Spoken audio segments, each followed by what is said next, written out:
جو احباب نماز سے فارغ ہو گئے ان سے درخواست ہے قریب تشریف لے آئیں، اللہ تعالیٰ جزائے خیر عطا فرمائے، اور خاص طور پر جو ہمارے معتکفین ساتھی ہیں ان سب سے درخواست ہے اللہ تعالیٰ بہت جزائے خیر عطا فرمائے، قریب تشریف لے آئیں۔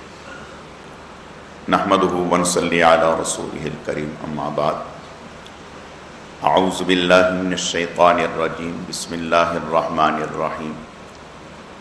یا ایہا الذین آمنوا ادخلوا فی السلم کافہ ولا تتبعوا خطوات الشیطان انہ لکم عدو مبین۔ صدق اللہ مولانا العظیم۔ میرے عزیز و دوستو، اللہ رب العزت کا بے حد کرم ہے، احسان ہے کہ اللہ پاک نے محض اپنے فضل سے ہمیں 10 دن کے اعتکاف میں بیٹھنے کا شرف بخشا ہے۔ رب کریم سے دعا ہے، التجا ہے کہ رب کریم ہم سب کی اس بیٹھنے کو اور ہم سب کے روزوں کو، ہم سب کی تراویح کو اپنی بارگاہ میں اعلیٰ درجے میں قبول فرمائے،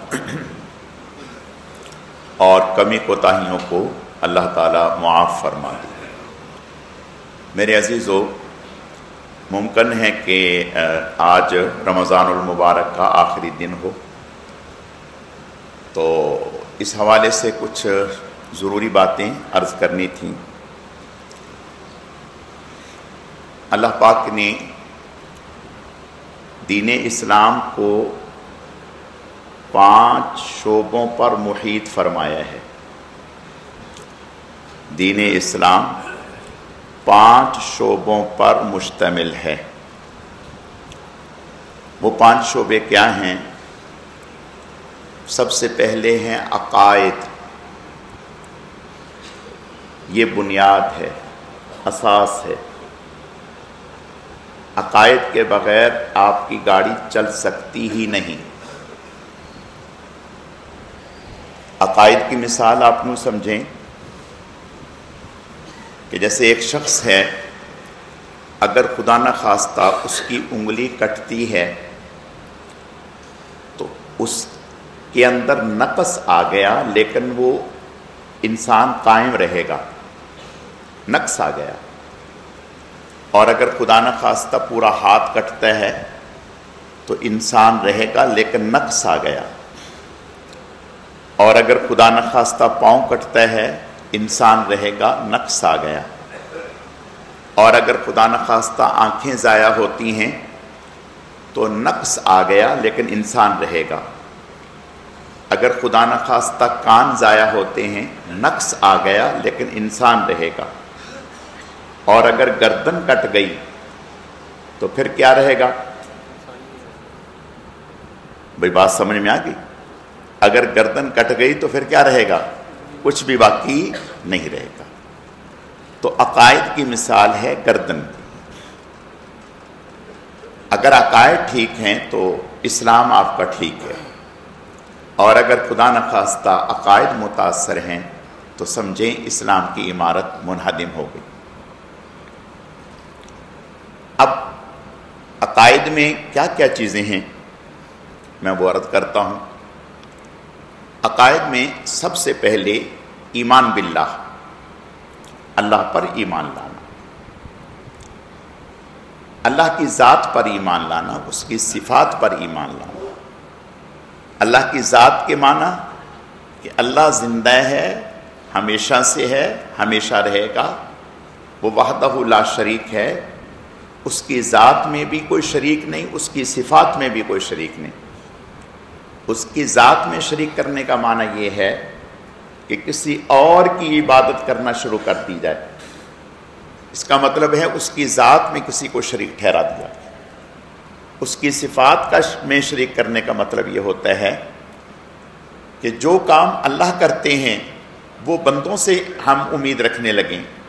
مثلا اولاد دینا یہ اللہ کا کام ہے، ہر جگہ ہر ایک کی بات کو سننا یہ اللہ کا کام ہے، ہر ایک چیز وَمَا مِن دَابَّةٍ فِي الْأَرْضِ إِلَّا عَلَى اللَّهِ رِزْقُهَا وَيَعْلَمُ مُسْتَقَرَّهَا وَمُسْتَوْدَعَهَا کل فی کتاب مبین، ہر ایک کو رزق فراہم کرنا یہ اللہ کا کام ہے۔ ہر ایک کی بات سننا، وہو السمیع العلیم، یہ اللہ کا کام ہے۔ تو ان چیزوں میں نفع نقصان کا مالک کسی اور کو سمجھنا، اولاد فلاں دیتے ہیں یہ کہنا، یا اس طرح کی دیگر چیزیں، اس کا مطلب ہے اللہ تعالیٰ کی صفات میں دوسرے کو شریک ٹھہرانا، یہ صحیح نہیں۔ آپ صلی اللہ علیہ وسلم نے ارشاد فرمایا کہ تمہیں جلا دیا جائے، تمہیں قتل کر دیا جائے، تمہیں سولی پہ چڑھا دیا جائے، کچھ بھی ہو جائے، یہ سب کچھ برداشت کر لو، لیکن اللہ کے ساتھ شریک نہیں ٹھہرانا۔ ان اللہ لا یغفر ان یشرک بہ ویغفر ما دون ذلک لمن یشاء، اللہ شرک کو برداشت نہیں کرتے، ہر گناہ اللہ معاف فرما دیتے ہیں، لیکن شرک معاف نہیں ہوتا۔ حتیٰ کہ لیلۃ القدر کی رات میں بھی جو مشرک ہے اور اپنے شرک سے توبہ نہیں کرتا ہے، اس کی توبہ مغفرت نہیں ہے، اس کی معافی نہیں۔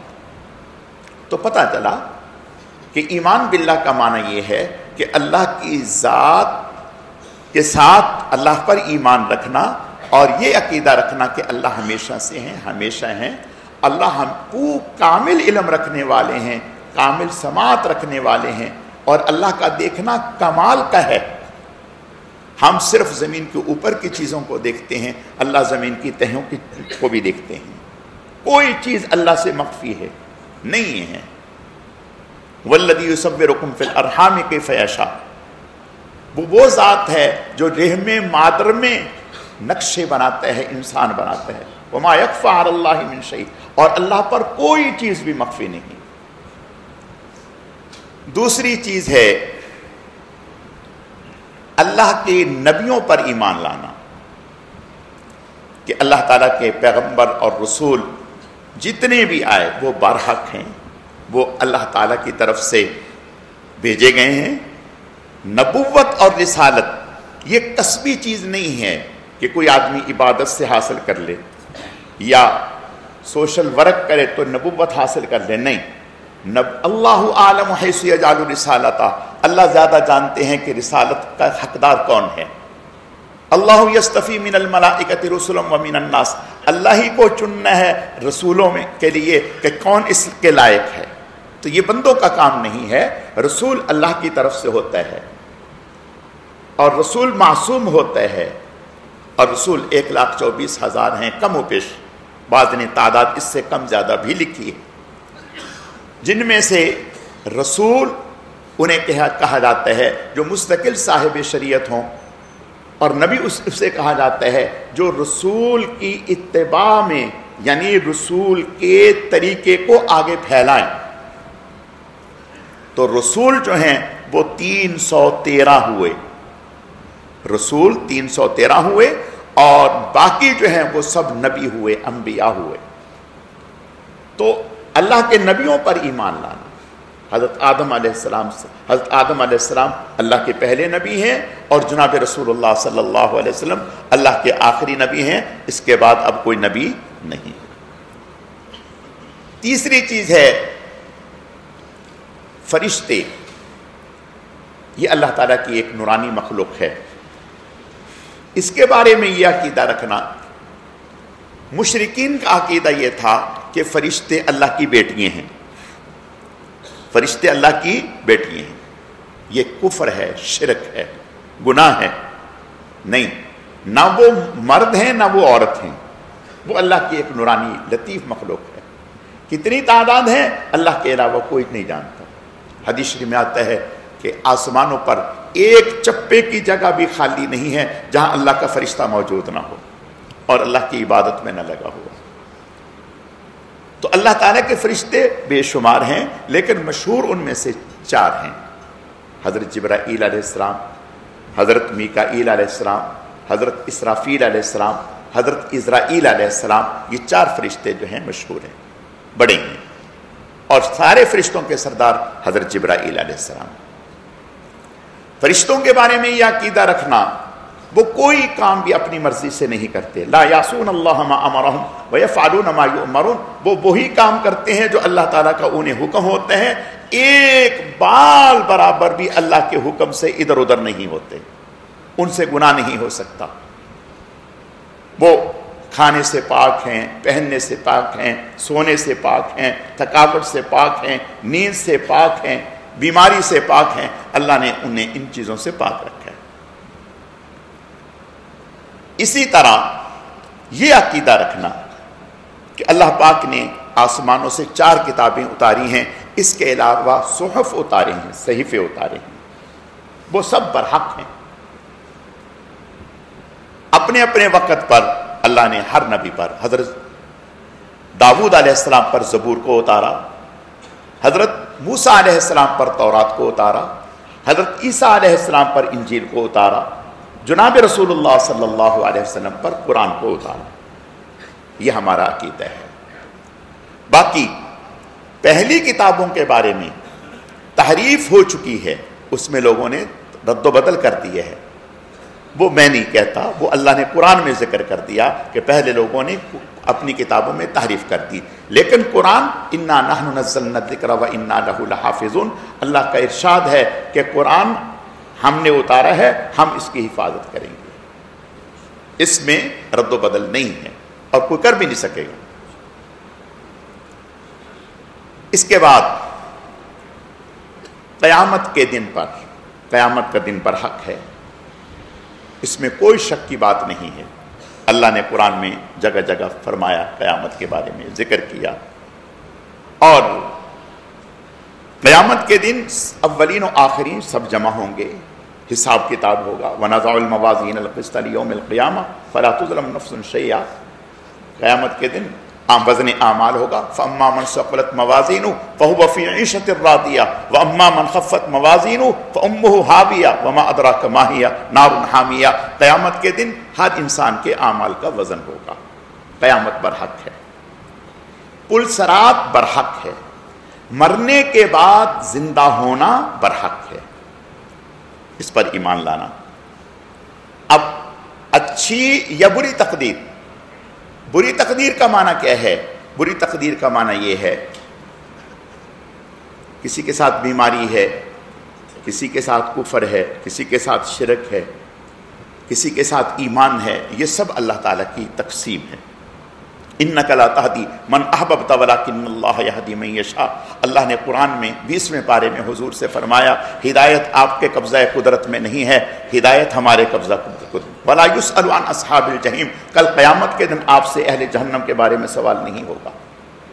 آپ کا کام ہے یا ایھا الرسول بلغ ما انزل الیک من ربک وان لم تفعل فما بلغت رسالتہ. کہ اے نبی، جو آپ کو ہم دین بھیج رہے ہیں اس کو لوگوں تک پہنچانا آپ کی ذمہ داری ہے. اور ان کے لیے لعلک باخع نفسک الا یکونوا مؤمنین، اپنے آپ کو گھلا کر ختم کر دیں گے؟ نہیں، ایسا نہیں.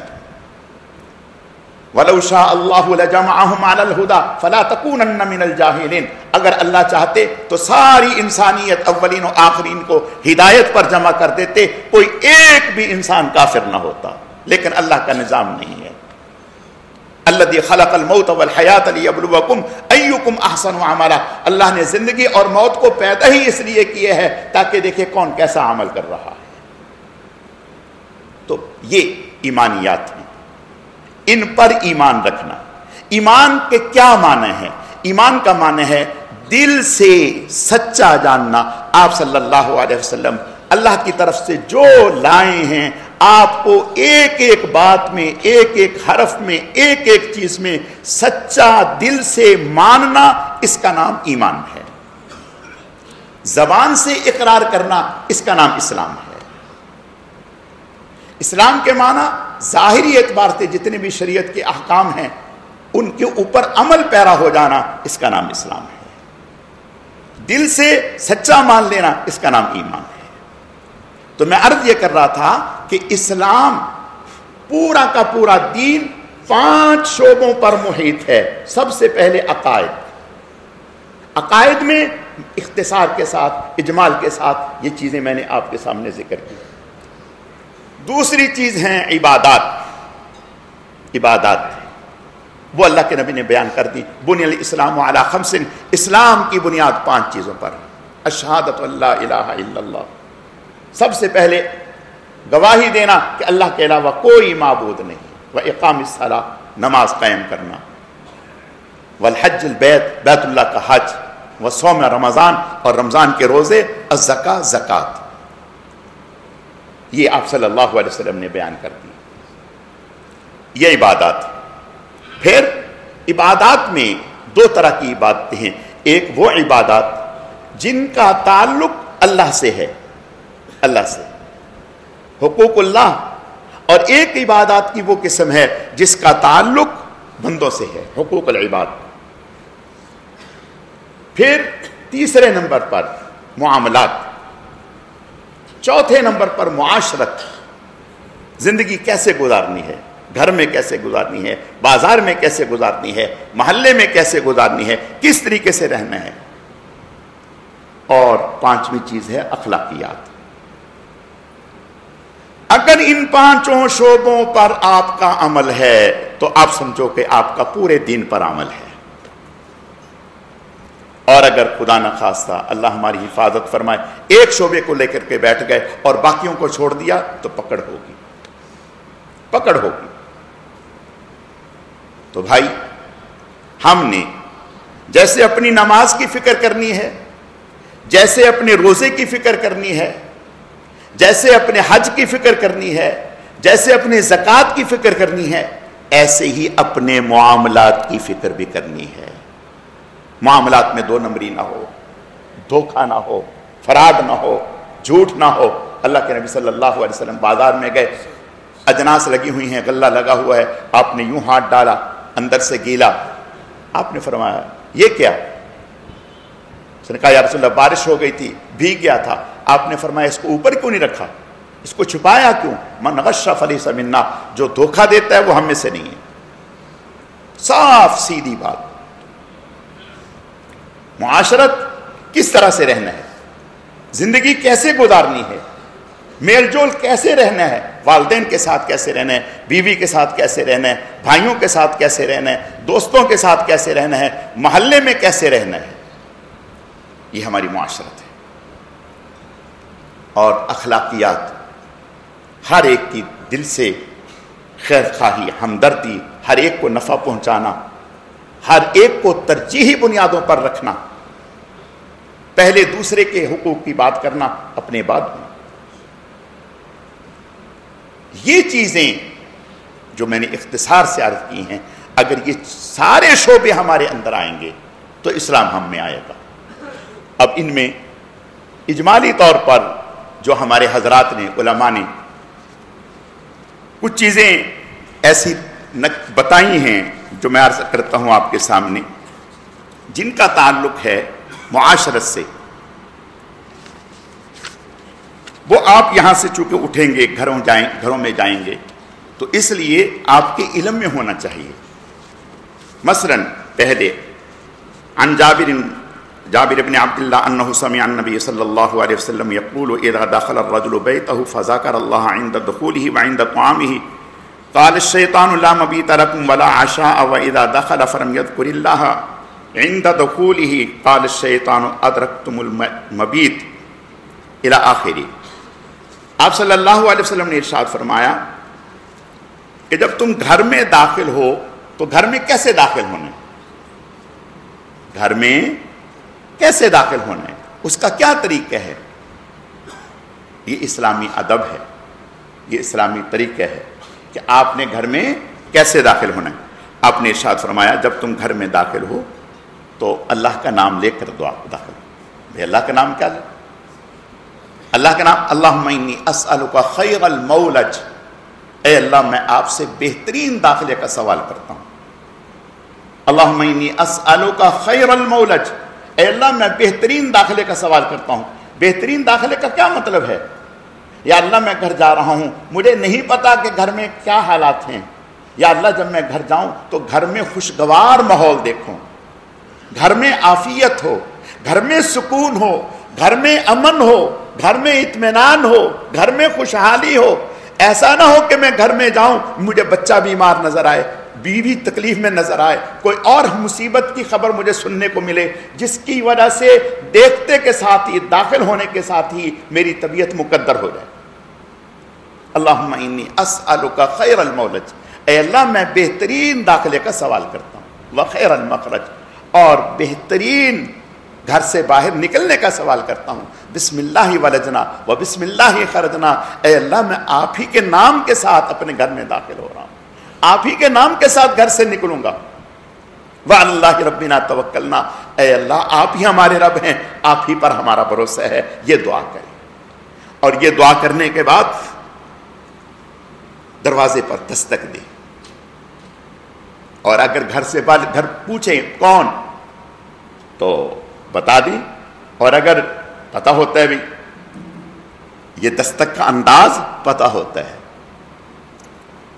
آپ صلی اللہ علیہ وسلم سیدنا صدیق اکبر رضی اللہ تعالی عنہ کے ہاں تشریف لائے. دوپہر کے وقت عادت مبارکہ سیدنا صدیق اکبر رضی اللہ تعالی عنہ کے ہاں دوپہر کے وقت آنے کی نہیں تھی، شام میں تھی، رات میں.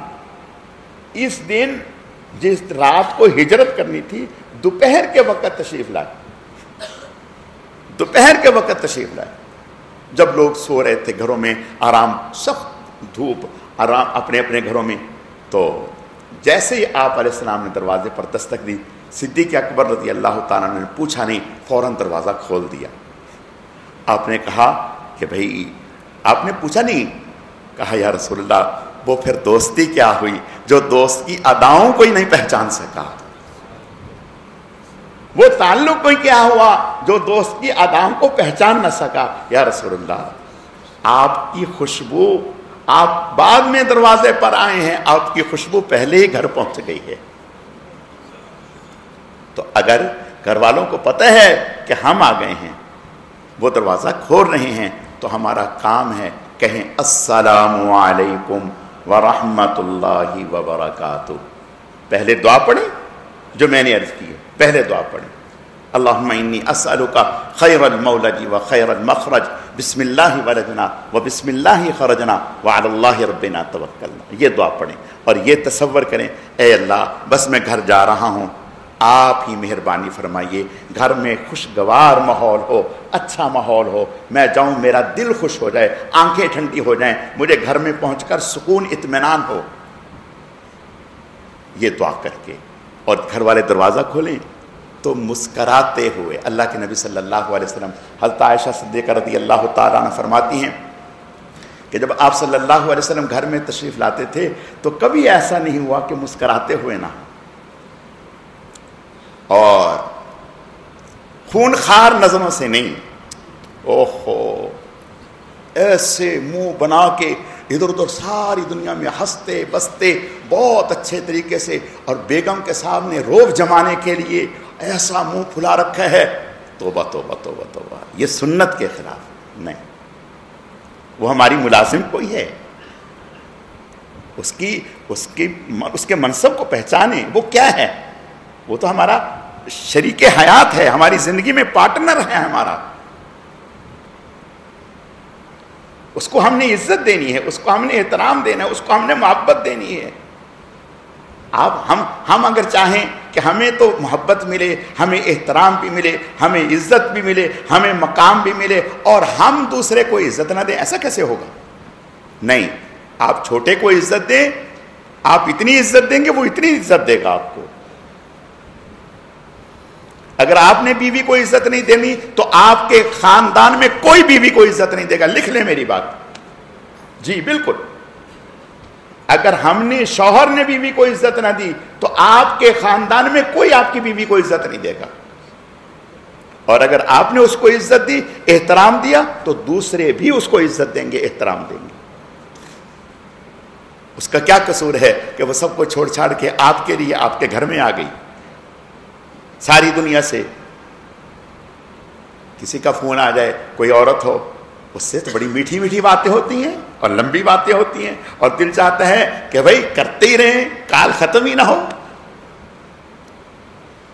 اس کو بھی تو ایسے ہی لے کے آئے تھے، شروعات تو یہاں بھی ایسی تھی، اس کو بھی تو ایسے ہی لے کے آئے تھے. پھر دل بھر گیا، اب اس کو لفٹ ہی نہیں کرا رہے. نہیں، توبہ توبہ توبہ توبہ، اللہ ہمیں معاف فرما. نہیں، مسکراتے ہوئے ہنستے ہوئے گھر میں داخل ہوں. سنت سمجھ کر، اس پر بھی اجر و ثواب ملے گا۔ اور سنو، آپ صلی اللہ علیہ وسلم کا ارشاد ہے، من تمسک بسنتی من احیا سنتی عند فساد امتی فلہ اجر 100 شہید۔ فرمایا جس نے میری سنت کو اس وقت زندہ کیا جب لوگوں نے اس کو ترک کر دیا تھا، چھوڑ دیا تھا، اس پر عمل کوئی نہیں کرتا تھا، فرمایا اللہ تعالیٰ اس ایک طریقے کو زندہ کرنے پر 100 شہیدوں کا ثواب عطا فرمائیں گے۔ اس لیے بھائی جب گھر میں جائیں تو دروازہ کھولیں، گھر والے، بچہ کھولے، گھر والے کھولیں، کوئی کھولے تو ہنستے ہوئے مسکراتے ہوئے فوراً کہیں السلام علیکم ورحمۃ اللہ وبرکاتہ۔ اور اگر گھر میں کوئی بھی نہیں ہے، گھر میں کوئی بھی نہیں ہے اور آپ تالا کھول کے جا رہے ہیں، یعنی تالا آپ کھول کے اندر داخل ہو رہے ہیں، کوئی بھی نہیں ہے، پھر بھی کہیں السلام علینا وعلی عباد اللہ الصالحین، ہم پر سلام ہو اور اللہ کی جو نیک مخلوق یہاں موجود ہے، فرشتے ہیں، جنات ہیں، ان سب کو سلام ہو۔ اور ایک صحابی حضور علیہ السلام کے پاس آئے، یا رسول اللہ صلی اللہ علیہ وسلم ہمارے گھر میں تنگی ہے، مالی وسعت نہیں ہے، یا رسول اللہ صلی اللہ علیہ وسلم کوئی عمل بتلائیے۔ آپ نے فرمایا جب گھر میں داخل ہو تو سلام کر کے داخل ہو، اور داخل ہونے کے بعد مجھ پر درود پاک پڑھو، اور پھر سورہ اخلاص 1 مرتبہ پڑھ لو۔ وہ صحابی فرماتے ہیں کہ میں نے یہ عمل کیا، ابھی تھوڑا ہی وقت گزرا تھا، اللہ نے نہ صرف مجھے خوشحال کر دیا، میرے آس پڑوس والوں کو بھی خوشحال کر دیا۔ جی، تو جب گھر میں داخل ہوں تو کس طرح سے داخل ہونا ہے بھائی؟ سلام سے پہلے کیا کرنا ہے؟ دعا پڑھنی، دعا کے بعد پھر کیا کرنا ہے؟ دروازہ کھلے گا تو پھر ہم نے کیا کرنا ہے؟ سلام۔ ہاں، مسکراتے ہیں یا غصے میں؟ مسکراتے ہوئے، لڑتے باہر ہیں غصہ بیگم پہ ہیں نہیں، مسکراتے ہوئے السلام علیکم ورحمۃ اللہ وبرکاتہ، اور پھر درود پاک پڑھیں، پھر سورہ اخلاص پڑھیں، انشاءاللہ اللہ برکتیں عطا فرمائیں گے۔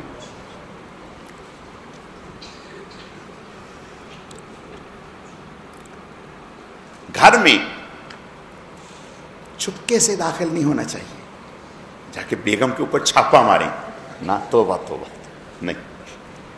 حضرت ابو ہریرہ رضی اللہ تعالیٰ عنہ فرماتے ہیں کہ میں نے کہا کہ یا رسول اللہ صلی اللہ علیہ وسلم، آپ نے یہی ارشاد فرمایا کہ بھئی جب گھر جاؤ کھنستے ہوئے جاؤ یا دروازہ بجا کر کے جاؤ، اپنے جانے کی اطلاع کرو۔ حضرت ابو ہریرہ رضی اللہ تعالیٰ فرمانے لگے یا رسول اللہ کوئی بھی نہیں گھر میں، میری والدہ ہیں۔ تو مقصد ہے کہ جب والدہ ہے کوئی اور ہے نہیں تو پھر اس کی فرمایا کیا آپ کو یہ اچھا لگے گا کہ آپ والدہ برہنہ ہونے کی حالت میں ہو اور آپ اوپر چلے جائیں؟ مقصد ہے کہ گھر میں انسان ہے، اس کو کوئی بھی حاجت پیش آ سکتی ہے، تو فرمایا سنت عمل یہ ہے کہ جب ہم گھر میں جائیں تو بتا کر کے جائیں، کھنستے ہوئے جائیں، یعنی ان کو پتہ ہونا چاہیے کہ ہم آ گئے۔ چپکے سے دروازہ کھولا اور چوروں کی طرح اندر داخل ہو گئے، ایسا ٹھیک نہیں ہے۔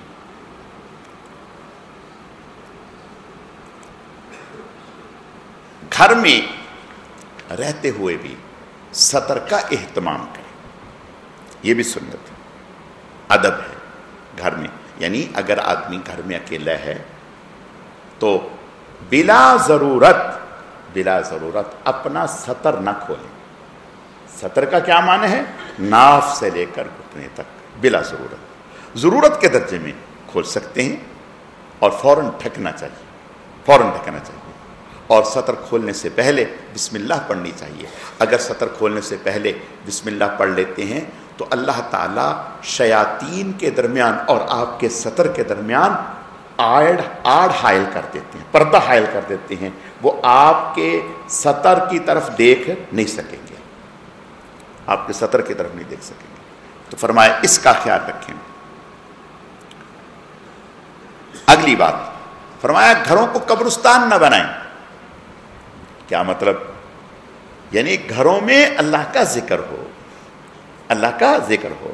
نماز یعنی نوافل گھر میں پڑھیں، سنتیں گھر میں پڑھیں، تلاوت گھر میں کریں، تسبیحات ذکر گھر میں کریں. اس کا کیا فائدہ ہوگا؟ شیاطین گھر سے جائیں گے، آپ کے گھروں پر اللہ کی برکتیں اتریں گی. آپ کے بچے آپ کو دیکھیں گے کہ دیکھ کر سیکھیں گے، دیکھ کر سیکھیں گے. جب آپ گھر میں دعا مانگ رہے ہیں اور لمبی دعا مانگ رہے ہیں تو آپ کا بچہ آپ کو دیکھے گا، بیٹی آپ کو دیکھے گی. آپ ذکر کر رہے ہیں، بیٹا بیٹی آپ کو دیکھے گی. آپ نماز پڑھ رہے ہیں، بیٹا بیٹی آپ کو دیکھیں گے. آپ تلاوت کر رہے ہیں، بیٹا بیٹی. اور ایک انگریز نے لکھا ہے، اس نے لکھا ہے کہ انسان آنکھ سے بنتا ہے، انسان آنکھ سے بنتا ہے. آنکھ جس چیز کو دیکھتی ہے اس کو اختیار کرتی ہے. آنکھ جس چیز کو دیکھتی ہے آپ دیکھیں چھوٹا معصوم بچہ ہے، وہ جو چیز آپ سے دیکھے گا وہی نقل کرے گا. تو گھر میں اگر ہم یہ ماحول بنا کر کے رکھیں گے، ذکر کا ماحول، تلاوت کا ماحول، دعا کا ماحول، درود پاک کا ماحول، تلاوت کا ماحول، تو انشاءاللہ ہمارے بچے بھی ہم سے یہی سیکھیں گے.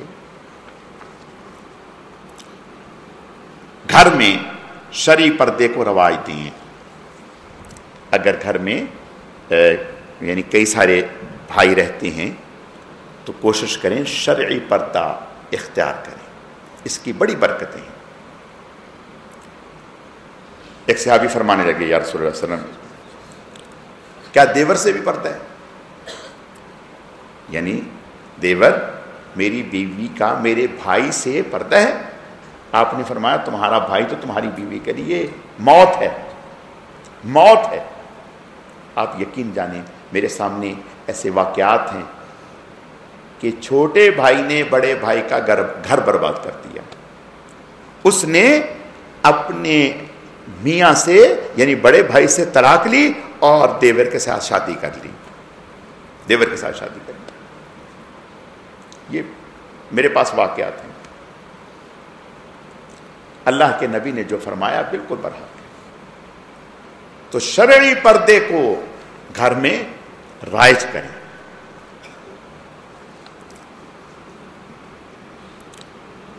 گھریلو کام کاج میں اہل خانہ کا ہاتھ بٹائیں. ہم تو پلنگ پہ چڑھ کے بیٹھ گئے، لاؤ پانی، لاؤ یہ، نہیں، ایسا نہیں.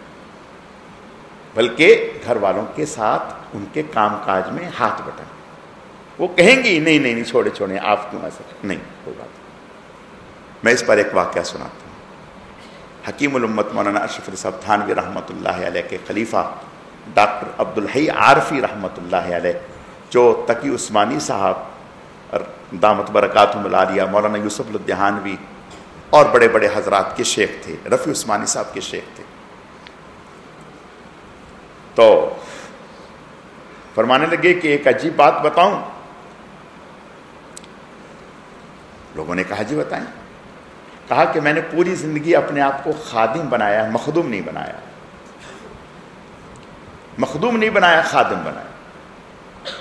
اب لوگ سوچنے لگے، فرمانے لگے کہ گھر میں بھی میں نے اس بات کا خیال رکھا ہے کہ کسی چیز کی اگر ضرورت ہو خود آگے بڑھ کے لے لوں. حکم نہیں چلایا کہ تم ایسا کر دو، تم ایسا کر دو، تم کپڑے استری کر دو، تم شوز کے اوپر کپڑا مار دو اور تم فلاں کر دو، تم فلاں کر دو. نہیں، کوشش کی ہے اس بات کی پوری زندگی کہ جو بھی کوئی تقاضا ہے خود اس کو پورا کروں. لوگ بڑے حیران ہوئے کہ بہت بڑی بات ہے. اور فرمایا کہ اس سے بھی اگلی بات بتاؤں جو اس سے بھی بڑی ہے. اب لوگوں نے سوچا کہ اس سے بڑی کیا ہوگی؟ فرمایا اس سے بڑی بات یہ ہے کہ کبھی بیگم نے مجھے کرنے کا موقع ہی نہیں دیا، کبھی بیگم نے مجھے کرنے کا موقع ہی نہیں دیا. تو عرض کرنے کا مقصد یہ ہے کہ گھر کے کام کاج میں گھر والوں کے ساتھ ہاتھ بٹانا یہ بھی سنت ہے، یہ بھی سنت ہے. اس سے آپس میں محبت میں اضافہ ہوتا ہے. گھر کی صفائی ستھرائی پر خصوصی توجہ دیں، گھر صاف ستھرا رکھیں. حدیث شریف میں آتا ہے، آپ نے فرمایا گھر صاف ستھرا رکھو. صرف گھر ہی صاف ستھرا نہ رکھو بلکہ گھر کے باہر کی جگہ کو بھی صاف ستھرا رکھو. جو گھر کے باہر کی جگہ ہے اس کو بھی صاف ستھرا رکھو. یہ دل کے صاف ہونے کی علامت ہے. دل کے صاف ہونے کی علامت. جو شخص یا جس گھر میں یہ بکھرا ہوا ہے, دکان بنی ہوئی ہے, تو وہاں دینی معاملات میں بھی فرق ہوگا. دینی معاملات میں گھر کو صاف ستھرا اور بالکل ایک طریقے کے ساتھ اس کے باطن پر بڑے اثرات پڑتے ہیں. گھر سے باہر جاتے ہوئے گھر والوں کو اطلاع دیں اور سلام کر کے رخصت کریں. گھر سے باہر جائیں تو بتائیں کہ میں فلاں جگہ جا رہا ہوں, انشاءاللہ فلاں سے ملنے جا رہا ہوں. بعض لوگوں بیگم کو بتائیں, واہ بھائی واہ, بیگم کو ان کی اوقات ہے. وہ بیچاری اگر پوچھ رہے میاں صاحب آپ کہاں تشریف لے جا رہے ہیں, چپ نہ, توبہ توبہ توبہ, نہیں. تم کون ہوتی ہو پوچھنے والی؟ یہ میری پرسنل لائف ہے. لا حول ولا قوت. نہیں, توبہ. ان کو بتا کے جائیں کہ میں فلاں جگہ جا رہا ہوں, اتنے وقت کے لیے جا رہا ہوں, اور دعا دے کے جائیں, استودع اللہ دینکم و امانتکم و آخر اعمالکم فی امان اللہ, فی جوار اللہ, فی حفظ اللہ, فی معاذ اللہ. یہ اتنی ساری دعاؤں کا تحفہ دے کے جائیں. میں آپ کو اللہ کے حوالے کر کے جا رہا ہوں, اللہ کی امان میں دے کے جا رہا ہوں, اللہ کی حفاظت میں دے کے جا رہا ہوں. اللہ آپ کی عزت کی بھی حفاظت فرمائے, آپ کے ایمان کی بھی حفاظت فرمائے, آپ کے اعمال کی بھی حفاظت فرمائے. یہ دعا اللہ کے نبی نے سکھائی ہے. استودع اللہ دینکم و امانتکم و آخر اعمالکم فی امان اللہ, فی جوار اللہ, فی حفظ اللہ, فی معاذ اللہ. دین تو ہمیں یہ سکھاتا ہے. بھائی بات سمجھ میں آ رہی ہے؟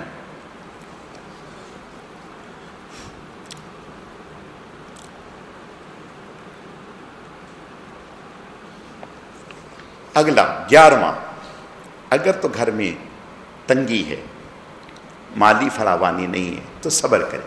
کوئی بات نہیں, صبر کریں, واویلا نہ کریں, پریشان نہ ہوں. اگر آپ پریشان ہوں گے گھر کے سربراہ, تو بچے آپ کے اس سے بھی زیادہ پریشان ہوں گے. وہ تو چھوٹے ہیں, ان کا چھوٹا دل ہے, چھوٹی سوچ ہے, اور آپ بڑے ہیں, سربراہ ہیں, آپ کا کوئی مسئلہ نہیں ہے. حالات ٹھیک ہو جائیں گے, حوصلہ رکھیں. اور ذہن میں یہ رکھیں کہ اللہ کے نبی کا ارشاد ہے کہ اگر دنیا میں تم ہمارے تھوڑے رزق پر راضی ہو جاؤ گے, کل قیامت کے دن ہم تمہارے تھوڑے عمل پر راضی ہو جائیں گے. سبحان اللہ. فرمایا کہ اگر دنیا میں تم ہم سے تھوڑے رزق پر راضی رہے, کل قیامت کے دن ہم تمہارے تھوڑے عمل پر راضی ہو جائیں. اور اگر رزق کی فراوانی ہے تو اللہ کا شکر ادا کریں, لیکن اس کا خیال رکھیں اگر پھل کھا رہے ہیں اور نعمتیں کھا رہے ہیں تو کوشش کریں کہ پڑوس والوں کو دیں. اگر نہیں دے سکتے تو چھلکے اس طرح سے محفوظ کریں کہ ان کو دیکھ کر تکلیف نہ ہو. بات سمجھ میں آ گئی؟ ہم تو وہ دکھایا ہی نہیں تو مذاق تو ہے ہی, پہلے دکھانا ہے. نہیں, ہمارا دین یہ کہتا ہے کہ اگر آپ نے فراوانی ہے, کچھ پکایا ہے, اچھا پکایا ہے, تو ضرور پڑوس میں دیں, ضرور پڑوس میں دیں. اور اگر نہیں دے سکتے اور آپ نے کوئی پھل کھایا ہے, کوئی اور اس طرح کی نعمت, تو اس کے چھلکوں کو اس طرح سے محفوظ کریں کہ ان کو پتہ ہی نہ چلے کہ آپ کے گھر میں کیا آیا, تاکہ ان کی دل آزاری نہ ہو, ان کے دل میں یہ نہ آئے کہ یہ تو یہ نعمتیں کھا رہے ہیں اور ہمارے پاس نہیں. اس کا خیال رکھیں. اور بچوں کو شکر کا عادی ڈالیں. نوالا بچہ کھائے, بچے سے کہیں بیٹا الحمدللہ الحمدللہ. بچے کو آپ نے کوئی چیز دی تو بچہ فوراً کہے جزاک اللہ جزاک اللہ, شکرن شکرن جزاک اللہ. ابو شکریہ آپ کا, آپ نے بچے کو جیب خرچ دیا, وہ کہے جزاک اللہ, ابو جان آپ کا بہت شکریہ, آپ نے مجھے یہ پیسے دیے. اس کی عادت ڈالیں. آپ بچوں میں عادت ڈالیں گے تو ہمارے اندر عادت آئے گی, اور اگر ہمارے اندر عادت آئے گی شکر کی تو اللہ کے نبی کا ارشاد ہے لئن شکرتم لازیدنکم ولئن کفرتم ان عذابی لشدید، اگر شکر کرو گے تو نعمتوں میں اضافہ کر دوں گا، رزق کے دروازے کھول دوں گا، اس کی عادت ڈالیں۔ ہمارے ایک بزرگوں نے ایک واقعہ لکھا ہے کہ ایک انگریز خاتون وہ جہاز میں سفر کر رہی تھی، تو یہ کہہ رہے ہیں کہ برابر میں میری سیٹ تھی، تو ایک سیٹ پہ بچہ اس نے بٹھایا چھوٹا اور ایک سیٹ پر وہ بیٹھی ہے، تو وہ بچے کو کوئی نوالا دیتی ہے تو بچہ ہر نوالے پر کہتا ہے تھینک یو، یعنی ہر نوالے پر ماں کا شکریہ ادا کر رہا ہے۔ یہ کہہ رہے ہیں کہ میں اتنا متاثر ہوا کہ یہ ایک غیر مسلم لوگ ہیں اور ایک بچے کی کیسی تربیت کی جا رہی ہے کہ اس کو جب بھی ماں نوالا دے رہی ہے وہ آگے سے یہ کہہ رہا ہے۔ ہم بھی تو یہ تربیت کر سکتے ہیں اپنے بچوں کی، ماں اپنے بچوں کو کھلاتی ہے تو اس کو عادت ڈالیں، وہ یہ کہے کہ جزاک اللہ، الحمدللہ، الحمدللہ، اللہ کا شکر ہے۔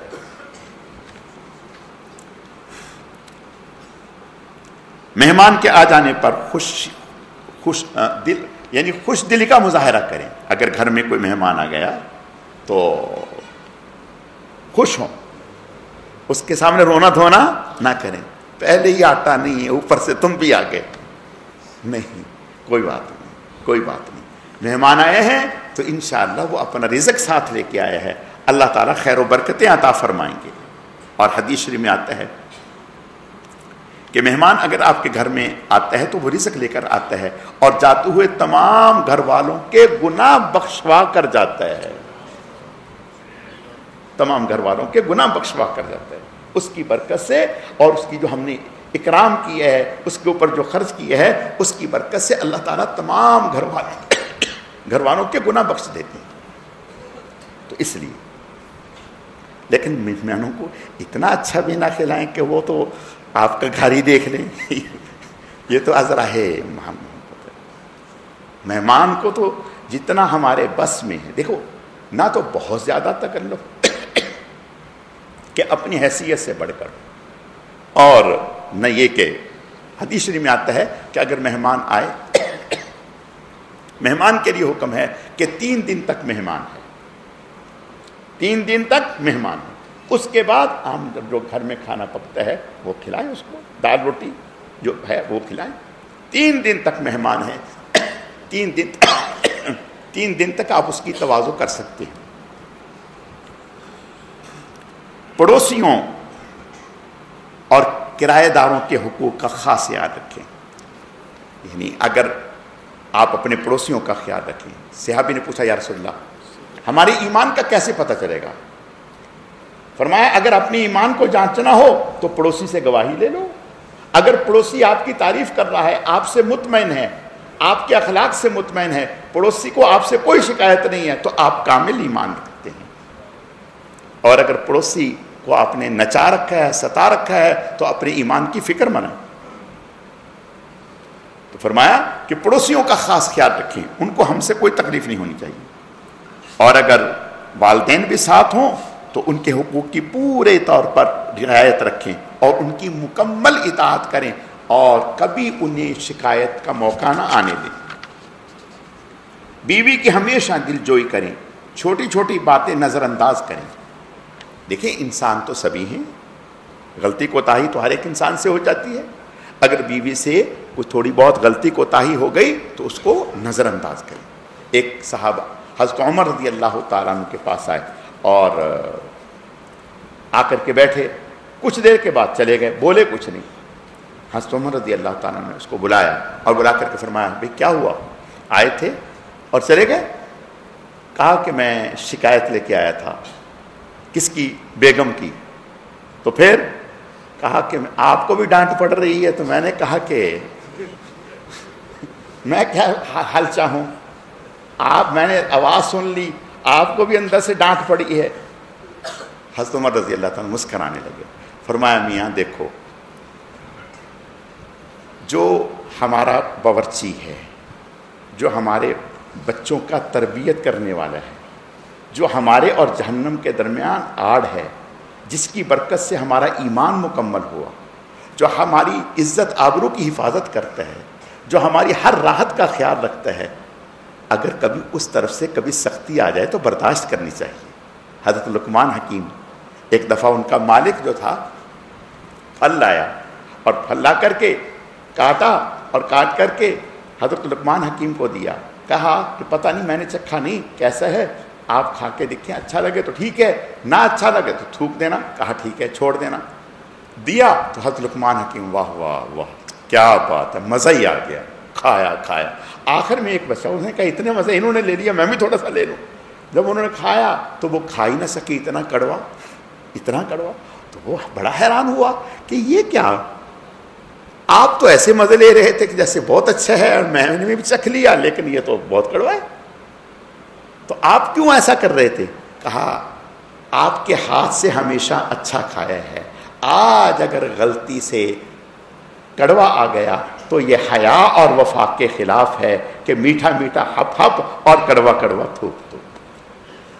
اسی کو بلے شاہ قصور والے ہیں، انہوں نے کہا،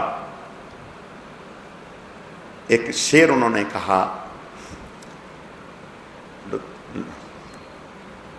لطف سجن دم بدم، لطف سجن دم بدم، یعنی سجن کے معنی دوست کے ہیں، مہربان کے ہیں، مراد اس سے اللہ تعالیٰ، لطف کے معنی مہربانی کے، دم کے معنی سانس، لطف سجن دم بدم، یعنی میرے آقا کی، میرے مولا کی، میرے دوست کی، میرے خالق کی عنایات مہربانییں تو ایک ایک سانس پر ہیں، ایک ایک سانس پر، یعنی ہر ہر سانس پر اس کی عنایات ہیں میرے اوپر۔ لطف سجن دم بدم، قہر سجن گاہ گاہ، قہر کے معنی غصہ، ناراضگی، ڈانٹ، عتاب، سختی، یہ کبھی کبھی کبھی کبھی پکڑ، کبھی یعنی روز تو بیمار نہیں رہتے نا، نزلہ زکام روز تو نہیں ہوتا نا، ٹھوکر تو روز نہیں لگتی نا، نقصان تو روز نہیں ہوتا نا، روٹی تو روز نہیں جلتی نا، کبھی کبھی۔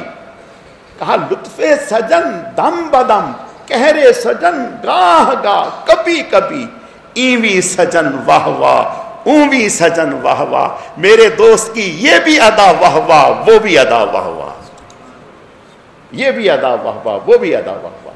تو اگر بیوی سے کبھی کوئی 19-20 ہو گئی تو کھلے دل سے برداشت کرنا چاہیے اور کہ کوئی بات نہیں یار، یہ کیا بات، کچھ بھی نہیں، کوئی مسئلہ نہیں۔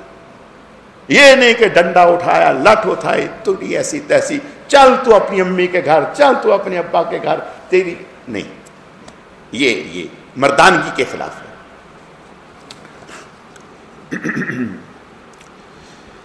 نمبر 16، اہل خانہ اور بچوں کے ساتھ نرمی کا برتاؤ رکھیں اور گھر کے ایک فرد کی طرح ان کے ساتھ گھل مل کر رہیں، اپنی امتیازی شان بنانے کی کوشش نہ کریں، اپنے بچوں کے ساتھ، سب کے ساتھ مل جل کر کے رہیں۔ نمبر 17، چھوٹے بچوں کو لاڈ پیار میں نہ بگاڑیں، یعنی لاڈ اتنا نہ کریں کہ وہ بگڑ جائیں، اور بالغ اولاد پر بے جا سختی نہ کریں، جب بچے بڑے ہو جائیں تو پھر بے جا سختی نہ کریں، ہمیشہ نرمی سے بات کریں اور بچوں کی تعلیم و تربیت کے بارے میں فکر مند رہیں، نیز بچوں کی تعلیم و تربیت کے موضوع پر مستند علماء کی تحریر کردہ کتابوں سے رہنمائی لیتے رہیں، علماء سے پوچھتے رہیں۔ نمبر 18، گھر سے باہر نکلتے ہوئے بسم اللہ توکلت علی اللہ لا حول ولا قوت الا باللہ پڑھیں۔ یہ تو میں نے آپ کو بتایا ہے جو گھر سے متعلق چیزیں تھیں۔ اب 10 چیزیں وہ ہیں جو انسان کی ذات سے ہیں، 10 چیزیں وہ ہیں جو انسان کی ذات سے ہیں۔ آپ صلی اللہ علیہ وسلم عن عائشہ رضی اللہ تعالی عنہ قال قال رسول اللہ صلی اللہ علیہ وسلم 10 من الفطرۃ قص الشارب وإعفاء اللحیہ والسواک واستنشاق الماء وقص الاظفار وغسل البراجم ونتف الابن۔ 10 چیزیں ہیں۔ آپ صلی اللہ علیہ وسلم نے ارشاد فرمایا 10 چیزیں فطرت ہیں، یعنی تمام انبیاء اور رسل کی معمول بھی ہی ہیں، متفق علیہ ہیں۔ نمبر 1، مونچھوں کا کٹوانا، مونچھوں کا کٹوانا، مونچھیں کوشش کرنی چاہیے کم سے کم ہوں، اور اگر کسی نے بڑی رکھی ہیں تو سامنے سے یہ والا جو ہونٹ ہے یہ جو ہے وہ نظر آنا چاہیے، نظر آنا چاہیے۔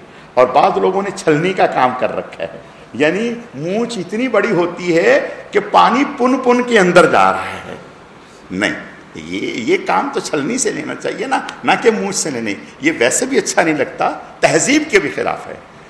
تو فرمایا کہ اگر رکھنی ہے تو سائیڈ میں تھوڑی بڑھانے بھلے یوں کر کے، لیکن یہاں سے یہ ہونٹ نظر۔ ایک صحابی تھے، اللہ اکبر، قربان جائیں جناب رسول اللہ صلی اللہ علیہ وسلم پر، آپ نے ایک صحابی تھے تو فرمایا کہ وہ کتنا اچھا آدمی ہے، سبحان اللہ، کیا خوبصورت، فرمایا کتنا اچھا آدمی ہے فلاں، کاش کہ دو کام کر لے، ایک مونچھیں ہلکی کر لے اور ایک اپنا تہ بند ٹخنوں سے اوپر کر لے۔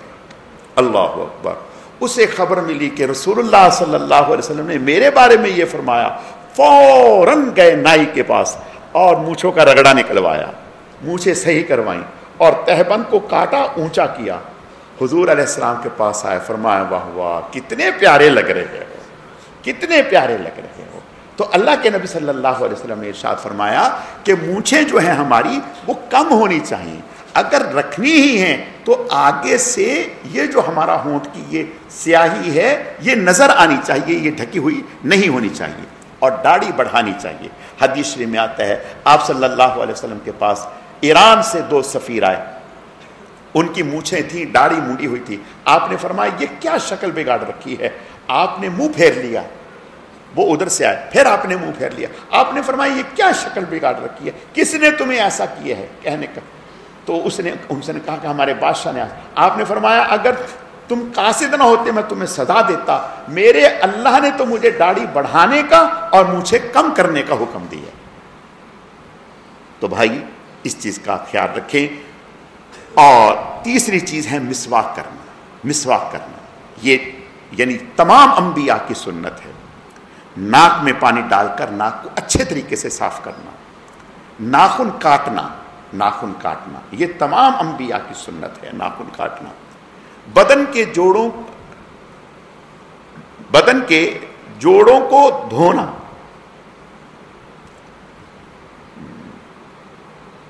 ایک منٹ،